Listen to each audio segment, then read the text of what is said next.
So it starts with typical e4, and then the response is c6 on behalf of black.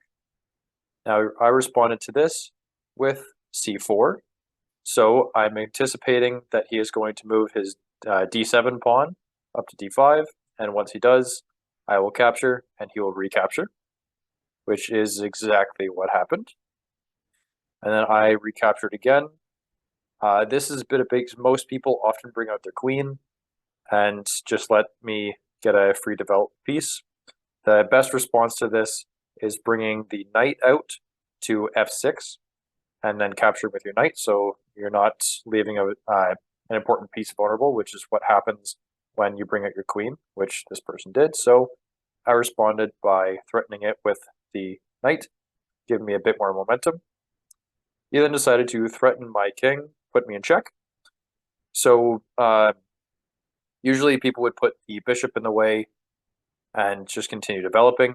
I decided to trade queens and then just continue developing as kind of normal. That pawn I put there because, well, it's being protected by the knight and gets a nice capture at the center. Just keeps developing. And now that was actually a misclick when I was playing the game.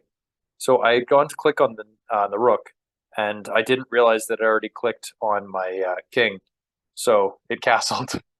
Yeah, I didn't really want to castle queenside because like this bishop is looking pretty mean, and yeah, so now my king is kind of vulnerable. So he of course responds with threatening that side. I don't like him having his bishop there, so I keep kicking him off. If he had captured there, I would have just recaptured with the pawn. And I wouldn't have had the best pawn structure, still had my king vulnerable, but at least they don't have their queen. So getting a checkmate wouldn't have been extremely easy. Next was moving the rook to f1. Now this was to defend this pawn, so I could send this pawn up and not have any vulnerabilities, and it would set me up for some other things later on, which you will see. Next, he castled. So what happens when I castle on one side and he castles on the other? My absolute favorite thing to do is start moving up pawns, because then he's going to have to open up his king side. I've got pawns in there, there's less pieces. I can move my rooks in, get a nice open file. I'm going to have my bishop pair threatening that side.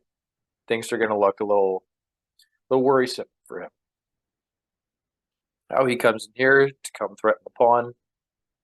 I wasn't too worried about that. I had bigger fish to fry. I'm going for his king. If he wants to put a little bit more pressure on my pawn, he can go right ahead. So he of course retreats. Then I do this, which the computer says is a great move, and you will find out why a little later. So as he moves, I get to move in there. If he captures, I'm just going to recapture, which I was hoping for, because then I've got a nice threat on his bishop and nice threat on his rook. So does, and I recapture. A few more trades, and here we are. Now, I come over here to come and threaten this, but I really want to move to their next turn, so I want him to move forward to kick my knight off, and I get to move to the square I want. And now, it is protected there, threatening all sorts of areas. And if he decides to capture with his knight, I'm going to get a nice pass pawn. So he ends up deciding to fork my rook and bishop. So I let him see if he wants to trade, and he decides to trade. Now he comes to defend the pawn. I start moving up my king, so I don't want my king to be vulnerable and out of the game. Once you get to the end game, your king becomes a very valuable piece. And if you're not using it properly, that could cost you the game. Even though it's a little risky putting your king in the middle of the game, when there's this few pieces on the board, it is worth it. He then responds by putting his bishop there. Now that was a big mistake, and that kind of won me the game. but not as much as the next move, which you will see in a moment. So I then respond with this, now threatening this pawn. And the best move that he could do here is moving his rook back here to protect the pawn, at which case I would just start moving up my pawns, go threaten him. He actually made a big mistake, and this, I think, is what cost him the game. So now I get to move in my rook, and he's just in check. So he let me take the pawn and put him in check. So that was a big help, so thank you to my opponent. Now it's a forced move. He had to go there. He couldn't go here because of my rook, there because of my knight, and he had to move, of course, because he was in check. Then I put up an offer, let him trade rooks, which would be great for me because I am up a few pieces and I have better positioning than him.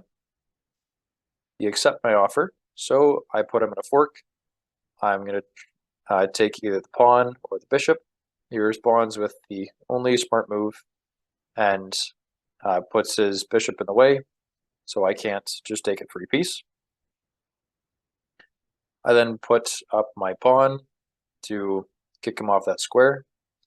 Now I just get to keep shifting forward. And then this was the big blunder that ended it all. After he does that, can you see what I can do to kind of end the game right now? Give you a sec, feel free to pause it. So all I had to do was just move my knight here. I got a nice fork. I'm taking the bishop. I'm going to get a nice pass pawn soon. He can come capture these later. Just, he's not going to be able to win.